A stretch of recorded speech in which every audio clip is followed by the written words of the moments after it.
syarat mutlak untuk supaya Yesus Kristus, bahkan Bapa dipermuliakan adalah Yudas Iskariot pergi. Ya. Jadi Yudas yang dimaksud itu apa toh sebetulnya? Yudas itu bicara tentang roh atau sifat-sifat Yudas Iskariot, yaitu cinta akan uang, itu yang menjadi lawan dari cinta akan Tuhan. Ya kita semua tahu saudaraku ya, dalam 1 Timotius 6 ayat 10 dikatakan cinta akan uang akar segala kejahatan. Ya. Shalom saudaraku.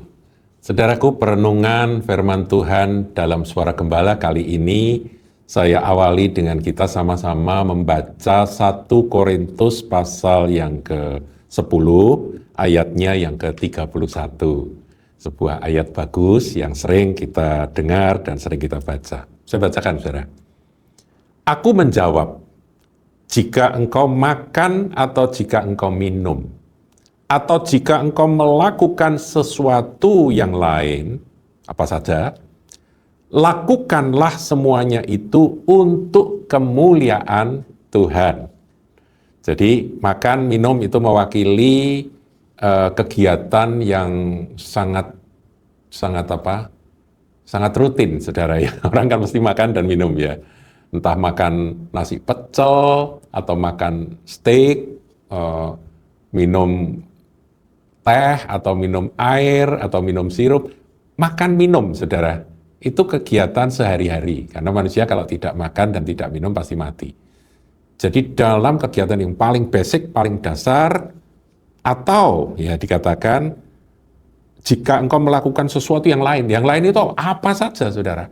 Bekerjalah, olahraga, melakukan hal-hal yang menjadi kesukaan, hobi kita, ataupun sesuatu yang menjadi tugas tanggung jawab kita, baik kalau seorang yang bekerja sebagai karyawan-karyawati dia bekerja, seorang pengusaha dia mengambil keputusan-keputusan dalam bisnisnya dia bekerja, apa saja saudaraku, ataupun sedang berolahraga, sedang bertamasya, sedang apapun juga, perhatikan, dikatakan oleh Rasul Paulus dalam firman ini, lakukanlah semuanya itu untuk kemuliaan Tuhan. Jadi kesimpulannya saudaraku, seluruh hidup kita, kegiatan yang kita lakukan dalam hidup kita, itu harus untuk kemuliaan Tuhan. Jadi tujuan hidup kita itu bukan mencapai keberhasilan atau prestasi dalam karier, dalam segala sesuatu yang kita harapkan. Bukan itu tujuannya, bukan prestasi atau keberhasilan. Juga bukan kekayaan, ya tentunya bekerja diberkati Tuhan itu nggak salah. Tapi tujuannya bukan itu. Juga bukan kemasyhuran. Ya ada orang-orang yang bergerak dalam bidang entertainment, kemudian dia mengejar kemasyhuran, menjadi terkenal dan sebagainya. Menjadi terkenal juga nggak salah, saudaraku. Tapi bukan itu tujuannya. Juga bukan kebahagiaan. Ya, nah ini agak tipis ini. Kebahagiaan itu seringkali menjadi pengejaran dari semua orang. Ada juga yang mengejar ketenangan hidup. Ada yang mengejar, ya macam-macam lah saudaraku ya. Jadi itu semua, pencapaian-pencapaian itu semua tidak salah, tapi itu bukan tujuan akhirnya. Tercapainya mimpi-mimpi ya, ada banyak orang punya impian-impian dan itu tidak keliru, tidak salah, dan berusaha berjuang untuk meraih mimpi-mimpinya, itu juga tidak keliru, itu baik-baik saja, itu benar-benar saja, sah-sah saja. Namun menurut firman Tuhan, ujung dari arah apapun juga yang kita lakukan, itu harus kita uji, kita nilai. Apakah itu untuk kemuliaan Tuhan? Atau kemuliaan kita, kemuliaan diri kita sendiri. Itu yang bisa menjawab oleh orang yang bersangkutan. Saudaraku. Tapi kita tahu inilah firman Tuhan. Jadi tujuan hidup kita adalah memuliakan Tuhan. Karena sesungguhnya kita diciptakan untuk kemuliaannya. Ya, Rasul Paulus tadi katakan, makan minum, yang paling basic, kegiatan paling basic, sampai apa saja kegiatan, seluas apapun, sebanyak apapun, selengkap apapun, saudara punya daftar kegiatan saudara setiap waktu, itu untuk kemuliaan Tuhan. Dan Tuhan kita adalah Tuhan Yesus Kristus. Nah, sekarang saudaraku, kita akan sedikit maju lebih dalam. Apa yang harus kita perbuat atau syarat apa yang harus ada di dalam hidup kita supaya Yesus dapat dipermuliakan dalam hidup kita, ya. Jadi Tuhan, Bapa, Putra, Roh Kudus itu bisa dipermuliakan dalam hidup kita. Nah, coba sekarang kita lihat dalam Yohanes 13. Ini ada satu peristiwa yang menarik untuk disimak, saudaraku. Dalam Yohanes pasal yang ke-13, ayat yang ke-31 sampai 32, kemudian kita lompat 34 ya. Perintah baru judulnya. Nanti saya akan sedikit singgung tentang latar belakang dari ayat 31 ini. Sesudah Yudas pergi, berkatalah Yesus, sekarang anak manusia dipermuliakan. Jadi sesudah Yudas pergi, barulah anak manusia atau Tuhan Yesus dipermuliakan. Sederhana kan, ayatnya kan gampang difahami. Jadi sesudah Yudas pergi, barulah Yesus dipermuliakan. Dan Allah dipermuliakan di dalam dia. Jadi kemuliaan Bapa di dalam Yesus Kristus itu terjadi setelah Yudas Iskariot pergi. Ya, ayat 32. Jikalau Allah dipermuliakan di dalam dia, Allah akan mempermuliakan dia juga dalam dirinya. Ini masalah Tritunggal, saudaraku ya. Dan akan mempermuliakan dia dengan segera. Jadi kemuliaan Bapa, kemuliaan Anak itu jadi satu, saudaraku. Tapi syaratnya apa? Syarat mutlak untuk supaya Yesus Kristus, bahkan Bapa dipermuliakan adalah Yudas Iskariot pergi ya. Jadi Yudas yang dimaksud itu apa toh sebetulnya? Yudas itu bicara tentang roh atau sifat-sifat Yudas Iskariot. Yaitu cinta akan uang, itu yang menjadi lawan dari cinta akan Tuhan. Ya kita semua tahu saudaraku ya, dalam 1 Timotius 6 ayat 10 dikatakan cinta akan uang akar segala kejahatan ya. Nah orang itu tidak mungkin dia mengasihi Tuhan sekaligus dia mengasihi mamon. Itu ada dalam Lukas 16 ayat 13 ya. Pasti milih salah satu. Nah Yudas milih cinta akan uang. Nah coba kita lihat. Saudara jangan salah sangka ya, kita semua butuh uang ya. Dan kalau Tuhan memberkati Anda jadi kaya itu enggak salah, jadi jangan sampai salah tafsir.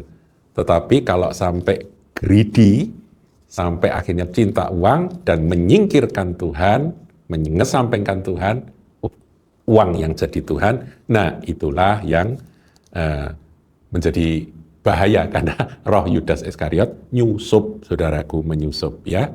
Lukas 16 ayat 13 saya akan bacakan, saudaraku. Seorang hamba tidak akan dapat mengabdi kepada dua tuan. Ini sudah Tuhan Yesus kasih firman ini dan tidak bisa dibantah. Jadi seorang hamba tidak dapat mengabdi pada dua tuan. Karena jika demikian ia akan membenci yang seorang dan mengasihi yang lain. Pasti yang satu disingkirkan. Dia nggak suka. Jadi orang tidak mungkin mencintai Yesus sekaligus dia mencintai Mamon. Di sini nanti lanjutannya. Atau dia akan setia pada yang seorang dan tidak mengindahkan yang lain. Jadi kesetiaan dan kasih kepada dua sisi itu harus dipilih salah satu. Itu ya, antara Tuhan dan apa? Kamu tidak dapat mengabdi kepada Allah dan kepada Mamon. Ya, Mamon itu dewa uang, saudaraku. Jadi kita semua harus tahu. Nanti akibat dari orang cinta uang seperti Yudas, dia mencuri. Jadi tidak segan-segan mencuri. Jadi kebenaran yang menjadi benteng tindakan orang itu runtuh, saudara. Benteng kesalehan, benteng kebenaran itu runtuh karena cinta akan uang. Yudas ini kan jadi bendahara. Dan firman Tuhan katakan dia mencuri. Jadi Yudas ini mencuri. Coba Yohanes 12 ayat 6. Ya ini bukti bahwa Yudas itu mencuri karena ditulis dalam firman Tuhan. Kok bisa-bisanya ya bendahara pelayanan Tuhan Yesus mencuri uang untuk pelayanan gitu ya. Nah, di dalam gereja, saudaraku, pencuri yang mencuri uang Tuhan itu sebetulnya saudara harus waspada. Itu spirit of Iskariot, saudara ya, roh Yudas Iskariot yang cinta akan uang dan tidak takut Tuhan, dan tidak ada benteng ketulusan, kemurnian, kejujuran itu hilang, saudaraku, runtuh semuanya. Nah, saya akan coba tunjukkan Yohanes 12 ayat 6. Di situ dikatakan, hal itu dikatakannya bukan karena ia, Yudas, memperhatikan nasib orang-orang miskin, melainkan karena ia adalah seorang pencuri. Saudara, pencuri. Ia sering mengambil uang yang disimpan dalam kas yang dipegangnya. Ada kekuasaan yang memang Tuhan kasih pada Yudas, tapi dia mencuri. Korupsi lah, atau kalau dia lihat uangnya kok banyak, dia ambil sebagian, dan itu terjadi. Sampai hari ini ada, saudaraku. Ya, saya pernah cerita ya, ada seorang yang tugasnya itu menghitung uang kolektor gereja. Itu begitu kantong-kantong kolektor yang dikumpulkan itu dia pegang, ini orang lama, saudaraku, orang kepercayaan di gereja. Dia langsung naik ke tempat doa, dan kemudian dia berkata, aku mau berdoa dulu, mengucap syukur. Dia naik, dan kemudian dia mendahului teman-teman yang lain yang masih mengumpulkan akan kantong-kantong kolektor. Itu gereja besar, saudara. Dia masuk ke ruangan tersebut, dan kemudian dia, ketika teman-teman datang, dia sepertinya sedang mendoakan, memberkati akan kantong-kantong tersebut.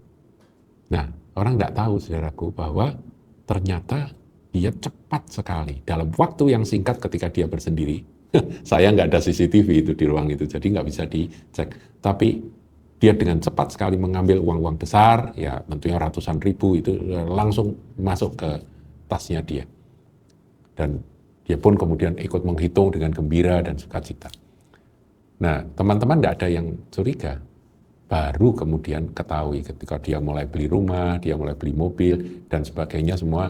Kalau ditanya dia bilang aku diberkati, kalau ditanya dia cerita bahwa ada keluarga jauh yang sudah lama tidak muncul, tiba-tiba datang kasih berkat dan sebagainya. Itu cerita-cerita yang dia bangun. Jadi dari mencuri akhirnya dia menjadi pembohong.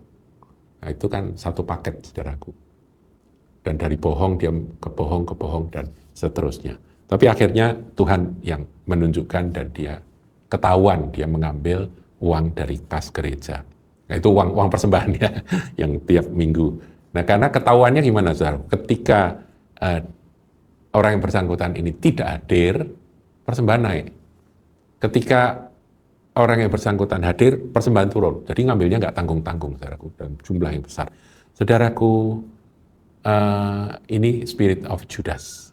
Spirit of Judas Iskariot. Ya, jadi kita harus ngerti. Di situ nanti ada pengkhianatan, menjual Yesus. Rohnya itu oportunis, nggak ada kesetiaan, dan selalu mencari mana yang lebih menguntungkan secara finansial bagi dirinya. Saudara, Efesus 5 ayat 5 ya, saya mau tambahkan ya. Ini masih berkait dengan roh Yudas ini ya. Tujuannya kan memuliakan Tuhan. Kalau mau memuliakan Tuhan, Yudas harus keluar. Jadi spirit yang seperti ini harus terlempar keluar dulu, dicabut dulu, kita bertobat dan tercabut dari hidup kita. Efesus 5 ayat 5, saudara, ini bagus ayatnya, saya bacakan ya. Bunyinya demikian. Karena ingatlah ini baik-baik, tidak ada orang sundal, orang cemar, atau orang serakah, artinya penyembah berhala yang mendapat bagian dalam kerajaan Kristus dan Allah. Jadi orang serakah, greedy, rakus, cinta uang, itu tuh sama dengan penyembahan berhala. Makanya Mamon itu kan dikatakan sebagai satu sosok begitu ya, padahal itu kan harta, disebut dewa uang gitu. Nah, itu penyembahan berhala dikatakan. Dan itu disejajarkan dengan orang cemar, orang sundal, dan sebagainya. Dan tidak mendapat bagian dalam kerajaan Allah. Jadi tidak mungkin orang tersebut akan beroleh bagian dalam kerajaan Allah. Nah, kita sudah belajar, tadi sudah saya singgung, akar segala kejahatan adalah cinta akan uang. Ya, 1 Timotius 6 ayat 10. Nah, Yudas itu merupakan salah satu dari 12 murid, saudara. Jadi Yudas Iskariot itu pilihan Tuhan. Telah banyak menyaksikan perbuatan ajaib yang Tuhan lakukan. Jadi Tuhan berjalan di atas air, Yudas lihat. Ketika peristiwa 5 roti 2 ikan yang dilipat gandakan oleh Tuhan Yesus dan mengenyangkan 5.000 orang laki-laki, bahkan sisa 12 bakul, Yudas ada di sana. Ada 12 bakul loh, saudaraku. Ya, artinya murid Tuhan 12 itu sisanya 12 bakul, berarti Yudas dapat bagian. Jadi ini orang pilihan ya, orang pilihan. Kemudian peristiwa kebangkitan orang-orang mati yang dicatat di dalam Alkitab, Yudas kan mengiring Tuhan. Jadi Yudas melihat orang mati dibangkitkan.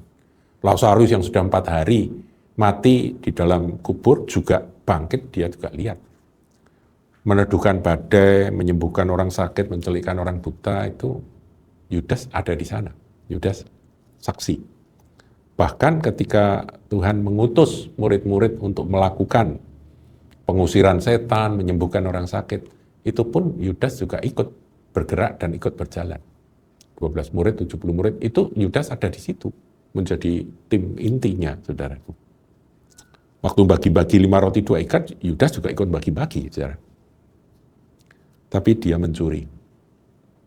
Saudaraku, mencuri itu ternyata bukan hal sepele ya. Jadi kita perlu bertobat benar, jangan mencuri. Jangan mengambil apa yang bukan menjadi hak kita. Nah, kemudian setelah itu kita baru lihat ayat berikutnya, yaitu ayat 34 dari Yohanes 13. Ini saya akan akhiri, saudaraku. Kan tadi dikatakan bahwa kita ini hanya bisa memuliakan Tuhan, menjadi tujuan dari hidup kita kalau saudaraku ya, Yudas itu keluar setelah Yudas pergi ya. Nah, saya ulangi. Ayat 31 ya, sesudah Yudas pergi berkatalah Yesus, sekarang anak manusia dipermuliakan dan Allah dipermuliakan dalam dia, dan seterusnya. Kemudian kita lompat ayat 34. Aku memberi perintah baru kepada kamu. Perintah baru, saudaraku ya. Tapi itu setelah Yudas pergi. Yaitu supaya kamu saling mengasihi, sama seperti aku telah mengasihi kamu, demikian pula kamu harus saling mengasihi. Jadi memuliakan Tuhan itu salah satu ekspresi, yaitu apabila tubuh Kristus, murid-murid Tuhan saling mengasihi, seperti Tuhan Yesus mengasihi mereka. Tapi setelah Yudas pergi. Ya, jadi saudara paham ya, di sini tujuan hidup memuliakan Tuhan, bukan yang lain-lain. Kemudian itu ya 1 Korintus 10 ayat 31, itu tujuan hidup kita. Kemudian caranya bagaimana kita memuliakan Tuhan, ada syarat, Yudas harus keluar. Saudara, semua kita pernah tergoda untuk cinta uang. Tetapi kita terus berdoa dan minta, Tuhan jagai aku, supaya aku tidak cinta akan uang, tetapi aku mengasihi Tuhan Yesus. Tuhan memberkati. Jangan lupa like, comment, share, dan subscribe channel GKBK Hal Semarang.